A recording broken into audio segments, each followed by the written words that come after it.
Hi പ്രിയമുള്ള സുഹൃത്തുക്കളെ, പ്രവാചകൻ പഠിപ്പിച്ച ഒരു തത്വമാണ് ഒരു വ്യക്തിയെ മനസ്സിലാക്കാൻ 3 മാനദണ്ഡങ്ങൾ മുന്നോട്ട് വച്ചിട്ടുണ്ട്.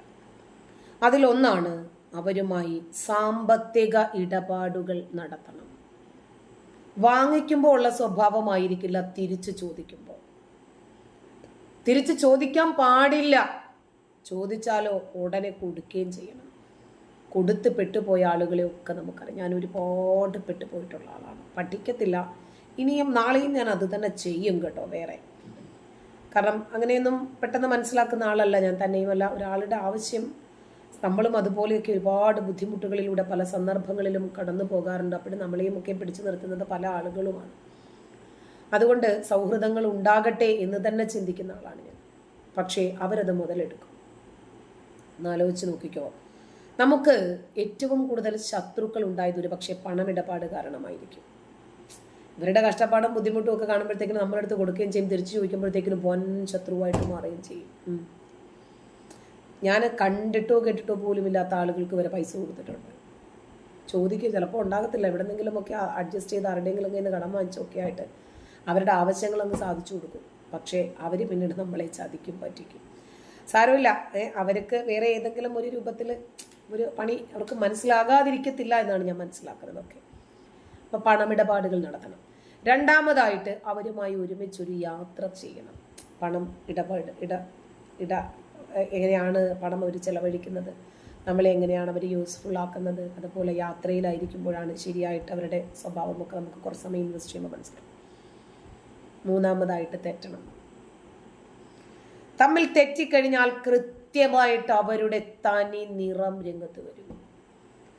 അതുവരെ നമ്മൾ കണ്ടിരുന്ന ഒരാളേ ആയിരിക്കില്ല, ഓൾമോസ്റ്റ് ഭയങ്കര മാറ്റമായിരിക്കും നമുക്ക് കാണാൻ സാധിക്കുന്നത്.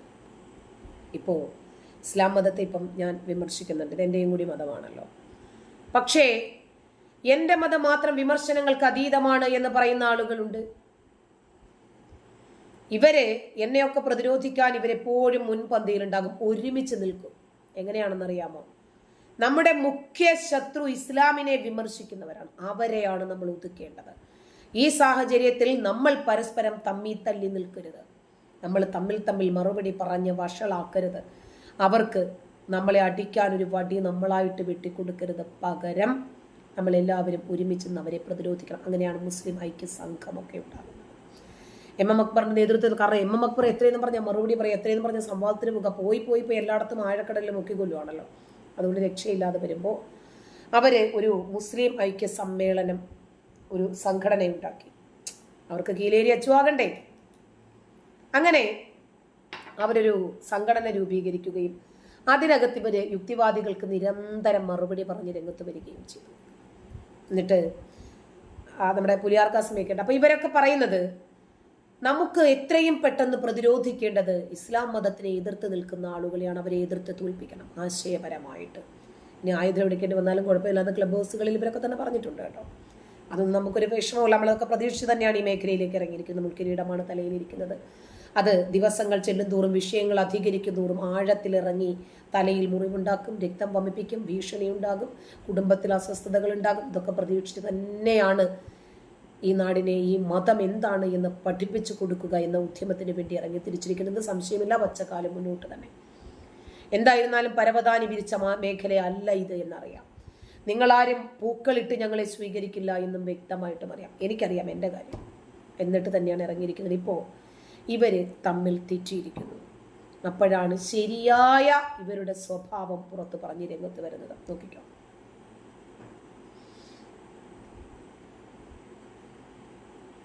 ഇവരുടെ എല്ലാ പരിപാടിയും നാടൊട്ടാകെ ലഹരിയാണ്. ഈ ലഹരിയുടെ കേന്ദ്രങ്ങൾ ഓരോ രാജ്യത്തും അവിടുത്തെ മക്ബറകളാട്ടോ. നിങ്ങൾ ശരിക്കും മനസ്സിലാക്കിക്കോളി. രാജ്യത്ത് മക്ബറകൾ മനസ്സിലായോ? ശശ്മാനം. ഈ ശ്മശാനത്തിനെ കേന്ദ്രീകരിച്ച് ദർഗകൾ എന്നൊക്കെ പറയാറില്ലേ? മക്ബറകൾ, അയ്യോ മഹാൻ മരിച്ച സ്ഥലമാണ്, അദ്ദേഹത്തെ കബറടക്കം ചെയ്ത സ്ഥലമാണ് എന്നൊക്കെ പറഞ്ഞിട്ട് അതിവർക്ക് വൻ വ്യവസായമാണ്. മർക്കസിനെയൊക്കെ കേന്ദ്രീകരിച്ച് ഞങ്ങളൊക്കെ പറയാറില്ലേ, ഒരുപാട് സ്ത്രീകൾ ദർഗകളിൽ വരാറുണ്ട്. ഏറ്റവും വരുമാന മാർഗം ഇവർക്കതാണ്. മനസ്സിലായോ? ഇവരിൽ നിന്നൊക്കെ ഇത് പുറത്ത് വരണമെങ്കിൽ ഇവർ തമ്മിൽ തെറ്റണം. ഓക്കെ, ലഹരി, കഞ്ചാവ്, മയക്കുമരുന്നിന്റെ ഒക്കെ ഹോൾസെയിൽ ബിസിനസിന്റെ കേന്ദ്രങ്ങളൊക്കെ ഈ ദർഗകളാ. കേരളത്തിലും അതെ, കേരളത്തിന്റെ പുറത്തും അതെ. എന്താ കാരണം എന്നറിയോ? അവിടെ പരിശോധനക്ക് ആരും ചെല്ലൂല. അങ്ങനെ ഒരു സുഖണ്ടേ. ഈ ദർഗന്റെ അകത്ത് ജാറം മൂടിയിട്ട് അതിന്റെ ഉള്ളിലൂടെയും ജാറം മൂടാനുള്ള തുണിയുടെ ഉള്ളിലൂടെയും ഒക്കെ മയക്കുമരുന്നും ഗഞ്ചൊക്കെ കടത്തിയാല് ഒരു പോലീസുകാരും തൊടൂല. കാരണം എന്താ പറയാ, തൊട്ടാ അവിടെ വകുപ്പ് മാറുവേ. അത് ദീനിന്റെ പ്രശ്നം, വികാരങ്ങളുടെ ഇളകി വിടൂലേ. അപ്പൊ പിന്നെ ആ പ്രശ്നമാവൂലേ, രാജ്യത്ത് ആളിക്കത്തൂലേ. ദർഗയിലേക്ക് കൊണ്ടുപോകണ ആളെ തടഞ്ഞു എന്നൊക്കെ പറയില്ലേ. അപ്പൊ നല്ല സുഖമുള്ള ഒരു മറയാണ് ഈ ദർഗകള്. ഇവിടെ ഉണ്ടല്ലോ, ഭയങ്കര പപ്പാടചാറുണ്ടല്ലോ, നടക്കുന്നുണ്ടാവും. നിങ്ങളത് അന്വേഷിച്ചു നോക്കിയാൽ മതിയല്ലോ. എല്ലാ സ്ഥലങ്ങളിലും ഈ ദർഗകളുടെ ഒക്കെ ചുറ്റുവട്ടത്തായിട്ട് ആരുണ്ട്? പെണ്ണ് കച്ചവടം ഉണ്ടാവും, അതുപോലെ തന്നെ മയക്കുമരുന്നിന്റെ ബിസിനസ് ഉണ്ടാവും. ഇത് ഞാൻ പറഞ്ഞിട്ട് ഇനി അധികമായി പോണ്ട. നമ്മളെ ജിഫിരിക്കോയുടെ ഒരു അനുഭവം ഞാനൊന്ന് പറഞ്ഞുതരാം. നമ്മളെ സാക്ഷാൽ ജിഫിരിക്കോയ ഒരു മഖബറയിൽ ചെന്നപ്പോ അയാൾ കണ്ട കാഴ്ച അയാളൊന്ന് പറയട്ടെ, എന്നിട്ട് ബാക്കി ഞാൻ പറയാം. അപ്പൊ നമ്മൾക്കൊരു ധാരണ, വലിയ എന്ന് പറഞ്ഞാൽ എവിടെയെങ്കിലും ഒരു മുണ്ടോ അല്ലെങ്കിൽ പച്ച പോച്ചുകൊണ്ട് വല്ല മസാറ് കൂടിയ പിന്നെ കീശിയിൽ മുഴുവൻ കഞ്ചാവും വെച്ച് നടക്കണവനാണ്. അങ്ങനെ ഉണ്ടല്ലോ, പല മസാറുകളിൽ പോയി നോക്കിയാൽ പലരും കാണും. ഞാൻ ഒരിക്കലും പുളിക ഉറൂസിന് പോയി. പുളിക ഉറൂസിന് പോയപ്പോൾ ഉറൂസ് കഴിഞ്ഞപ്പോൾ എനിക്ക് യാത്ര ചെയ്യാൻ രാത്രി ആകുമ്പോൾ ഉറക്കം വയ്ക്കുന്ന വിചാരിച്ചു. ഞാൻ ഇവിടെ ഉറങ്ങണം എന്നാണ്. അപ്പൊ അവരൊരു ഗസ്റ്റ് ഹൗസ് ഉണ്ടായി തന്നെ അവർ സൗകര്യം ചെയ്തു. അങ്ങനെ കുറച്ച് ഉറൂസിന്റെ അടുത്താണ് ദിക്കൊക്കെ നടക്കുന്ന ഒരു സ്റ്റേജ് ഉണ്ട്. അപ്പൊ കുറച്ച് കഴിഞ്ഞപ്പോ ഈ മക്ബറയിൽ നടക്കണ കുറെ ഔലിയാക്കന്മാരുണ്ടല്ലോ, പച്ചയും ചോപ്പൊക്കെ ഇട്ട് തലയിൽ വലിയ കെട്ടൊക്കെ കെട്ടി അവര് രണ്ടാളുകൾ ഇങ്ങനെ വരിക. രണ്ടാളപ്പോ ഒരു പെണ്ണുണ്ട്. അങ്ങനെ വന്നിട്ട് ഇവര് എന്താക്കി തരും, ഇവിടുത്തെ അപ്പാക്കും കൊടുത്തു, ഇവിടുത്തെ അപ്പാക്കും നടുക്ക് പെണ്ണും കൊടുത്തു. അപ്പൊ ഞാൻ അങ്ങനെ കുറെ ആലോചിച്ചു, ഇവരെങ്ങനെ ഈ ഔലിയാക്കന്മാരൊപ്പം ഈ ഒരു വീട്ടിനെ കൊടുത്തുകള്. ഞാൻ പറഞ്ഞു ഇവരോട് നിങ്ങളൊന്ന് പോയി പറയാം അവരോട്, അങ്ങനെ ഒരു പെണ്ണും രണ്ടാളോടി എടുക്കാൻ പാടില്ല, ഇവരിത് എവിടുത്തേരാ എങ്ങനെയാണ് ഇവരുടെ ബന്ധം എന്നൊക്കെ ചോദിച്ചു. അപ്പൊ ഇവര് പറഞ്ഞത് എന്താണെന്നറിയോ? ഒന്നും ഉണ്ടാൻ പറ്റൂല തങ്ങളെ, അവര് വലിയൊരു ലോബിയാണെന്ന് പറയും, ഒന്നും ഉണ്ടാൻ പറ്റൂല ഇവരെന്ത്. അപ്പൊ ഞാൻ അവരെ ചെന്ന് കണ്ട് അവിടെ നിന്ന് ആട്ടി ഓടിച്ചു പറഞ്ഞു. അപ്പൊ എന്നോട് പറഞ്ഞു ഇനിയിപ്പോ രാത്രി, ഞാൻ പറഞ്ഞു എനിക്കൊന്നും ഉണ്ടാവില്ല. അപ്പൊ അവരെന്ത് ഉപദ്രവിക്കുമെന്നാ പിന്നെ പറയണത്. അപ്പൊ ഇങ്ങനെ പല മസാറിൽ കൂടിയും പല കള്ളന്മാർ അവരെ കീസ പരിശോധിച്ച് നോക്കിയാൽ കഞ്ചാവായിരിക്കും, അല്ലെങ്കിൽ മറ്റുള്ളതായ ഇവരൊക്കെ പിന്നിൽ കൂടുന്നതായ ഒരു സ്വഭാവം നമ്മളിൽ നിന്നുള്ള പലർക്കും ഞങ്ങൾക്കില്ല. നിങ്ങൾ വരും കണ്ടോ, ഇവര് തമ്മിലടിച്ചാലാണ് ശരിയായ സ്വഭാവം രംഗത്ത് വരിക.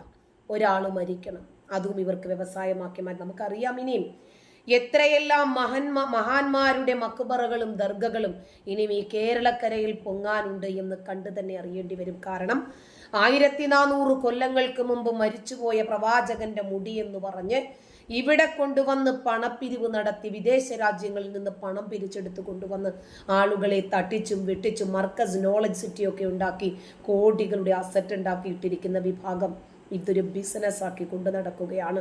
ഇതിനെ എതിർക്കാൻ ഭൂരിപക്ഷം വിശ്വാസികൾക്കും ഭയമാണ്, ധൈര്യമില്ല. നന്ദി.